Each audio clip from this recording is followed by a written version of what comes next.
Hello, bonjour, buongiorno, hola, que tal? Ni hao, assalamu alaikum, matarango. J'espère que, guys, vous vous portez bien, mais vraiment bien. Aujourd'hui, c'est le preview contre Fulham. Nous allons essayer de revenir sur la conférence de presse, analyser, décortiquer le match comme d'habitude. Et bien sûr, vous connaissez la suite, le reste de l'actualité, s'il vous plaît.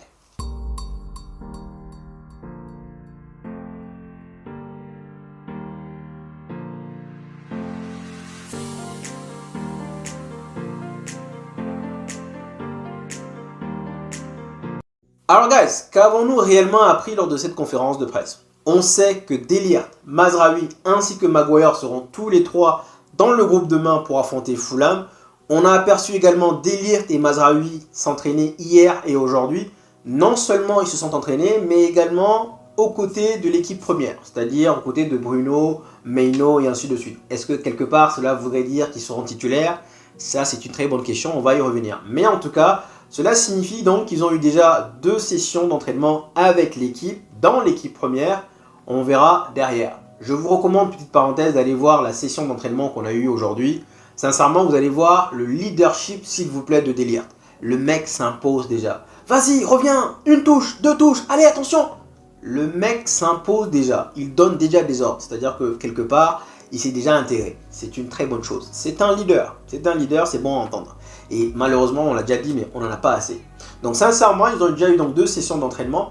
On a appris également que Luke Shaw était un joueur tellement important, franchement, qu'il nous manquait déjà. On sait qu'il va revenir bientôt, c'est juste une petite légère blessure. Je pense que cette phrase, on l'a entendue au moins 5-6 fois l'année dernière. Juste une petite légère blessure. Il est d'ailleurs sur le point de revenir. On connaît tous son expérience, on connaît tous ce qu'il apporte dans l'équipe. C'est un joueur tellement important s'il s'agit juste d'une petite blessure. Cette phrase, on l'a entendue au moins 5-6 fois. Au moins. L'année dernière, on l'a entendue et à chaque fois, on essaye de minimiser les choses en nous disant non, c'est juste une petite blessure. Il est d'ailleurs sur le point de revenir. Bon. Et ce qui m'agace dedans, c'est qu'il va revenir, il va être titulaire, il va jouer 4 matchs, il va se reblesser, il va revenir, il va jouer 3 matchs, il va se reblesser. À chaque fois qu'il va revenir, il serait garanti d'être titulaire. Ça me dérange beaucoup. Bref, on sait que c'est un joueur important. Maintenant, on lui a posé la question, est-ce qu'aujourd'hui, nous sommes donc dans l'obligation d'aller chercher un nouveau latéral? Ten Hag a répondu non, pas nécessairement. On est en train de regarder, mais pas nécessairement. Nous avons une option, des options. On sait que Licha pourrait jouer à ce poste. On sait également que Dalot pourrait jouer à ce poste. Et enfin, Mazraoui. Voici les 3 joueurs qu'il a cités. Conclusion, Hamas, il compte pour les choux. On ne le compte pas. Maintenant, la question qu'il faut se poser, c'est est-ce que l'ordre est important? J'espère que non. C'est-à-dire que par rapport à comment il a dit, est-ce que cela signifierait donc que demain, nous allons voir Licha latéral gauche comme on l'a vu contre City? Ou alors, j'espère que Licha va rentrer dans l'axe et on va voir soit Dalot, soit Mazraoui. J'espère vraiment parce que derrière, pour moi, ça fausserait absolument tout. On va y revenir. Il est également revenu sur la finition, en nous expliquant que bon, il y a pas mal de choses qu'ils ont vues pendant la pré-saison. Ça a été très court, c'est très difficile de vraiment se projeter sur une saison entière pendant 14 jours. On a essayé de voir les choses principales, mais c'est surtout la finition. Il est revenu sur les occasions ratées contre Liverpool, occasions ratées contre Manchester City, et que derrière, nous devrons juste être calmes, ne pas s'affoler, ne pas se précipiter, finir. Le problème, encore une fois, ça fait au moins 2 ans qu'on entend ça. Il ne faut pas se faire affoler, il ne faut pas se précipiter, on voit ça encore et encore. Mais, malheureusement, jusqu'à maintenant, on n'a pas encore vu un déclic. Par contre, j'ai vu une petite photo, Van Nistelrooy qui parlait donc dans le gymnase avec Rashford. Je me dis, j'espère qu'il est revenu sur les actions qu'il a ratées. Sincèrement, guys, si moi j'étais Ten Hag, je pense que j'allais prendre l'action d'Amad Diallo. Vous voyez l'action où Casemiro le lance, il peut tirer, on est d'accord. Et généralement, ce que fait Rashford, ou même ce que fait Bruno, ou même ce que fait Garnacho, il décide d'offrir un caviar à Mason Mount, qui ne suit pas malheureusement. Sincèrement, si je suis Ten Hag, je ne le suis pas, mais si je suis Ten Hag, je dirais, guys, cette action-là, vous devez la reproduire. Parce que si on arrive à marquer de ce genre de but, hier encore, le but d'Mbappé, quand on y revient, c'est le même but. Non, c'est pas le but d'Mbappé, c'est le but de Valverde. C'est le même but. Tu arrives devant les cages, en mode je prends les photos, boum, cadeau. Tu fais ça, tu donnes, tu reçois. Tu donnes, tu reçois. Tu donnes, tu reçois. Il faudrait qu'on marque un peu plus ce genre de but. Encore et encore. Donc il est revenu sur malheureusement notre efficacité. Et encore une fois, comme je l'ai dit, ça fait quand même 2 ans qu'il répète les mêmes choses. Donc à un moment donné, on veut voir du concret, on veut voir une évolution, on veut voir des choses différentes. On ne peut pas venir dire à chaque fois, on n'est pas efficace. À chaque fois, c'est pareil. Donc franchement, j'espère que Ruud van Nistelrooy va revenir sur les actions de Rashford en lui disant, bah écoute, là, tu dois un peu plus fermer ton pied, tu dois frapper, fais une feinte de frappe. Bref, j'espère qu'on va un peu améliorer les choses. Ensuite, on lui a demandé la différence qu'il y avait entre Mazraoui et Bissaka. Il a répondu simplement que Mazraoui est un joueur capable de supporter la pression. C'est-à-dire un joueur qui ne va pas se laisser intimider. Un joueur capable de trouver la bonne passe, la bonne solution, même quand il est entouré. Est-ce que derrière, cela voudrait dire que Bissaka était un joueur qui s'affolait, qui paniquait rapidement? Très bonne question. Mais en tout cas, il a beaucoup insisté dessus en nous disant qu'en première ligue, il y avait énormément de pressing et donc on avait besoin de plus en plus de ce genre de joueurs. Et là, je lui dis masterclass. Pourquoi? Parce que quand vous regardez bien l'équipe de Manchester United, il n'y en a pas beaucoup qui sont à l'aise balle au pied. Généralement, qu'est-ce qui se passe? Il suffit simplement qu'on nous presse un peu, vous allez voir le joueur paniquer, bam, il dégage. Sauf que soit il la met dehors, soit il la met de l'autre côté, donc le gardien récupère. En gros, il la rend tranquillement à l'adversaire. On nous presse, bam. Et ça, c'est Lindelof, c'est Maguire, c'est Bissaka, c'est beaucoup, honnêtement, même Casemiro. Hein, on est là, on prend la balle, bam, on dégage. Et la balle, elle revient. Donc du coup, c'est un pressing, c'est une pression qui revient encore et encore. C'est juste en fait retarder l'échéance. On a la balle, on doit avoir des joueurs sereins, calmes avec le ballon. Pas besoin de paniquer. Ça, c'est l'une des qualités de Meno. Calme, tranquille. Donc aujourd'hui, on a beaucoup de joueurs qui sont là, dès qu'ils sont pressés, bam, bam, bam. Et donc pour moi, ça, le fait qu'ils répondent en disant que voilà, c'est un joueur justement capable de supporter la pression, je me dis que peut-être normalement on a dû négocier ça, on a dû travailler dessus. Parce qu'il aurait pu dire c'est un joueur polyvalent, c'est un joueur qui peut centrer, c'est pas un joueur qui peut apporter des buts. Non, il a insisté sur le fait que c'est un joueur capable de supporter la pression. Et là, je me dis attention, ça c'est bien. J'aime bien cette phrase. Ensuite, il nous a dit qu'on n'était pas complètement prêt. En réalité, c'est très difficile vraiment d'impliquer sur toute une saison ce qu'on doit faire vraiment en 14 jours. Mais on va essayer. De toute façon, on n'a pas le choix. Il a dit de toute façon, on n'a pas le choix. Aujourd'hui, donc, nous allons essayer de rentrer progressivement dans la saison. On n'est pas prêt. Est-ce que cela voudrait dire qu'on n'est réellement pas prêt? Ou alors, c'est un coup de bluff pour dire aux gens que ben voilà, on n'est pas encore prêt. La pression est sur nous, on va voir.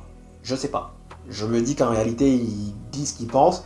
On n'est pas littéralement prêt, c'est-à-dire qu'on n'a pas vu ce que l'on devrait voir. On a vu ce qu'il faut voir. Il a insisté sur le fait qu'on a vu ce qu'il faut voir. Pas tout, mais on a aussi su intégrer les nouveaux joueurs qui viennent d'arriver. Donc rappelons que Zerxi et donc De Ligt et Mazraoui sont dans le groupe. Leniro lui est blessé. Donc il a insisté sur le fait qu'on a donc dû intégrer les nouveaux joueurs. Il y a eu quelques détails qui ont changé. Mais de toute façon, on n'est pas prêt, mais on va rentrer progressivement dans la saison. Le but, il a bien rappelé, c'est de ne pas perdre des points. Nous devons rester constants parce que dès le début, tu ne dois certainement pas te faire distancer. Donc ça, c'est très, très, très, très important. Donc globalement, voici la conférence de presse de Ten Hag. Bon, ça, c'est que la première partie. Encore une fois, vous connaissez Manchester United, toujours en train de scinder les deux. Je comprends pas le but parce que partout où on regarde les conférences de presse, on voit une partie 17 minutes, 15 minutes. Nous, on a toujours 6 minutes et généralement la première partie, c'est toujours une première partie vraiment basics quoi. Il n'y a pas grand chose à se mettre sous la dent. Mais en tout cas, voilà. Moi, je me dis, guys, je suis pressé. J'ai hâte de voir ce que ça va donner. Et surtout, j'ai hâte de voir la compo qu'on va attaquer. En termes de compo, je pense qu'elle devrait ressembler à celle-ci. Je suis pas sûr, mais je pense qu'elle devrait s'en rapprocher. Onana, bien entendu, dans les cages. Mazraoui plutôt que Dalot à droite. Rappelons que Mazraoui et De Ligt sont entraînés tous les deux dans l'équipe première. Est-ce que cela voudrait dire qu'il va les titulariser tous les deux? J'espère vraiment, parce que sinon, j'espère pas. On va voir Martinez à gauche. Et ça, pour moi, ça peut être un facteur du match. Donc Mazraoui à droite, De Ligt, Martinez, Dalot à gauche. Pourquoi Mazraoui à droite? Parce que celui-ci vient d'arriver, donc il est beaucoup plus à l'aise à droite, bien qu'il puisse bien jouer à gauche également, mais il est beaucoup plus à l'aise à droite qu'à gauche. Et puis Dalot est déjà dans l'équipe, donc par politesse, on met Mazraoui à droite, on met Diego Dalot à gauche. Le milieu de terrain ne change pas. Casemiro, Meno, Bruno Fernandes. Rashford, Mason Mount en faux neuf et Amad Diallo. Alors guys, pour être franc avec vous, il y a beaucoup d'incertitudes. Ma première inquiétude, sincèrement, ce serait qu'ils nous mettent Martinez à gauche et Maguire dans l'axe. Parce que, clairement, je pense que cela va dénaturer notre jeu. En réalité, c'est un facteur sur lequel je tape beaucoup sur Ten Hag parce qu'il a une philosophie de jeu, mais derrière, il ne l'applique pas parce qu'il ne met pas les bons joueurs au bon endroit. Je m'explique. Si là, il nous fait jouer donc les latéraux, on garde donc Martinez et De Ligt en défense centrale. On garde donc deux d'entre eux qui sont très rapides, qui pourront couvrir les contre-attaques. Alors que si on met Maguire, on sera obligé de jouer bloc bas. On sait tous que le jeu de Ten Hag, c'est pressing haut, étouffer l'adversaire. Mais encore une fois, c'est contradictoire. Parce que s'il nous met Maguire, cela fausse tout. Cela fausse absolument tout. C'est pas contre Maguire, c'est juste qu'en fait, il n'est pas fit dans le système. Et moi, je me dis que oui, c'est vrai qu'il n'a pas les armes, mais il fait tout également pour qu'on lui tape dessus. Donc là, ok, Luke Shaw n'est pas là. Ok, il ne mettra certainement pas Hamas. Mais entre Dalot et Mazraoui, il a d'ailleurs appelé en conférence de presse, nous avons Martinez, mais c'est le classement qui me dérange. Martinez, Dalot, Mazraoui. Alors, par rapport à cela, je pense que Dalot va jouer. Mais j'espère vraiment qu'il va garder cette défense. Ou alors, si vous voulez, Dalot à droite, Mazraoui à gauche. Mais en tout cas, pour moi, il est primordial de ne pas toucher à l'axe. S'il nous met Maguire et Martinez, ou Maguire et De Ligt, franchement, ça fausse tout. Parce que déjà, Martinez n'est pas à son poste, donc il ne sera pas à l'aise. Ça me bloque. Et également, derrière, Maguire qui est très lent. Donc du coup, on va devoir s'adapter au jeu de l'adversaire plutôt que nous de l'imposer notre jeu. Rappelons encore une fois que nous sommes à Old Trafford. Donc ça, c'est un point très important. Est-ce que Martinez serait à gauche ou dans l'axe? Pour moi, c'est crucial. C'est vraiment très important. Et pour moi, c'est peut-être même la chose la plus importante. Rappelons rapidement que Fulham était l'année dernière l'équipe qui centrait le plus. C'est-à-dire que le jeu de Fulham, c'est je jette le ballon dans la boîte. Dans la boîte, dans la boîte, dans la boîte. Pas étonnant que derrière, ils veulent McTominay. Ils jettent le ballon, ils jettent le ballon, ils jettent le ballon. Et donc, c'était l'équipe qui centrait le plus derrière Brentford. J'ai vu les statistiques là, c'est eux qui centrent bam, bam, bam, bam, bam, bam. Pas étonnant encore une fois qu'ils veulent McTominay. Donc, si nous on se dit qu'on va mettre Maguire parce que justement Maguire est bon de la tête et cela voudrait dire qu'en réalité nous sommes en train de nous adapter par rapport à l'adversaire parce que c'est une équipe qui centre beaucoup, ça veut dire encore une fois qu'on est en train de bend the knee comme on dit en anglais. On est en train de courber et se dire on va s'adapter. Et franchement de vous à moi j'en ai marre de m'adapter. J'en ai marre de m'adapter et surtout contre Fulham à domicile guys. C'est pas un manque de respect, c'est juste que guys, nous sommes à Old Trafford. Il est temps que l'équipe qui vient de nous voir chez nous s'adapte. Donc pour moi, ça, le back four, ça sera un point très important. Donc oui, Fulham fait beaucoup de centres, mais je pense qu'avec De Ligt, on pourra pouvoir s'en sortir.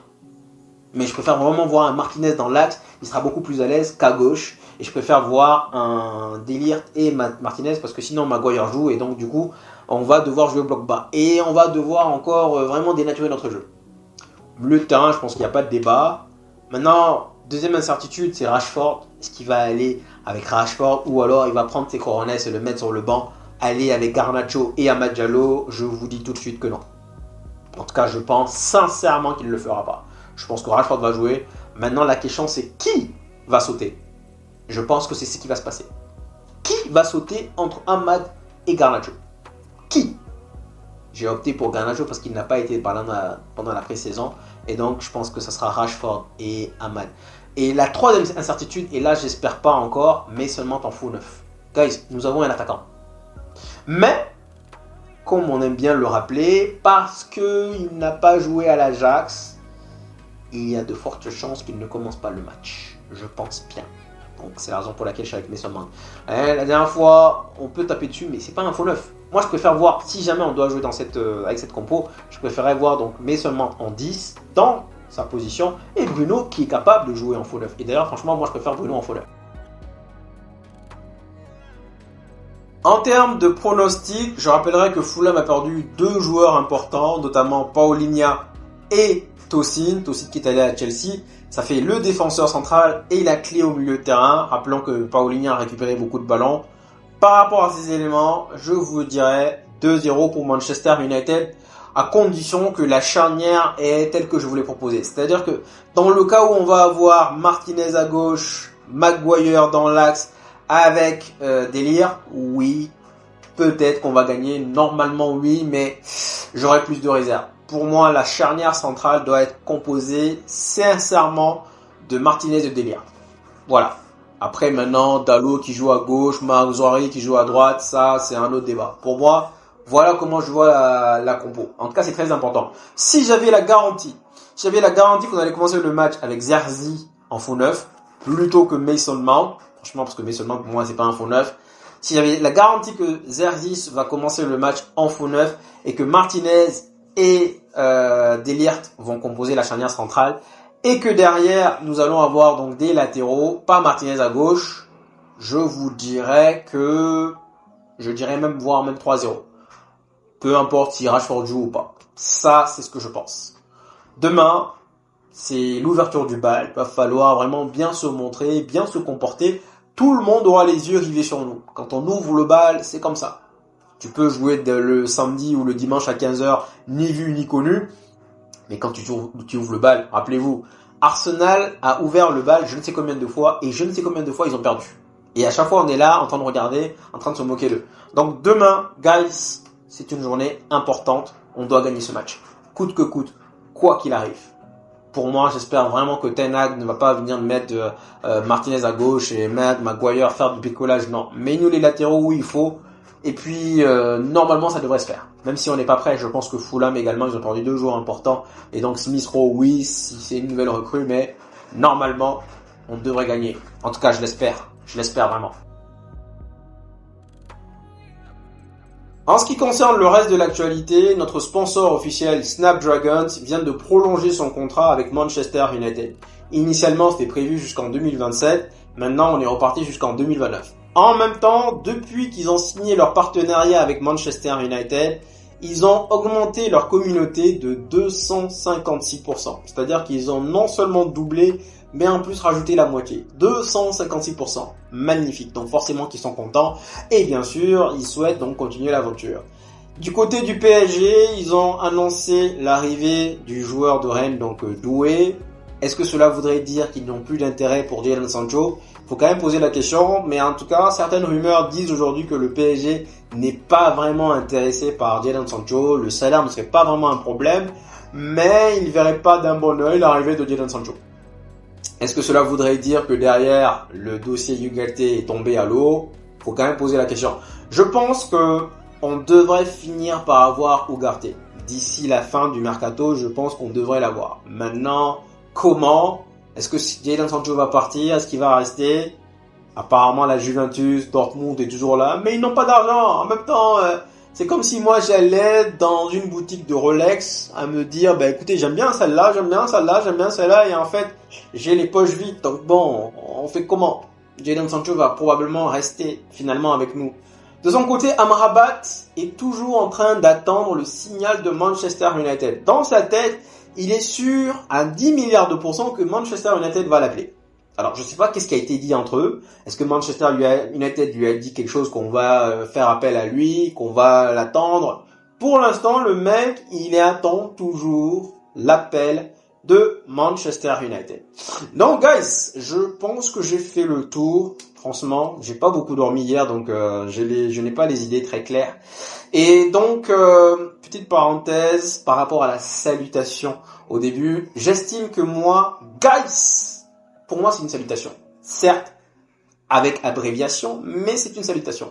Guys, pour moi, c'est une salutation. Au tout début, pour ceux qui s'en souviennent, je disais « Back again ». Back again, ça veut dire de retour. C'est aussi une forme de salutation. Donc tout à l'heure, j'ai ironisé le tout, mais c'est aussi une sorte de salutation. Guys, oui, bon. C'est vrai que j'ai pas mis les formes en me disant ouais, comment allez-vous, nanana. Et c'est une question c'est aussi pour moi une espèce de salutation. Donc guys, sincèrement, je pense que j'ai oublié forcément des choses, mais comme je dis, j'ai pas beaucoup dormi, je n'ai pas les idées claires. On fera un point demain. Demain c'est le match. On se retrouvera normalement 20 minutes avant le match. Guys, merci infiniment d'être venus jusqu'ici. Je vous souhaite donc une très bonne soirée. Prenez soin de vous et prenez soin de vos familles également. Je vous dis à la prochaine. Ciao.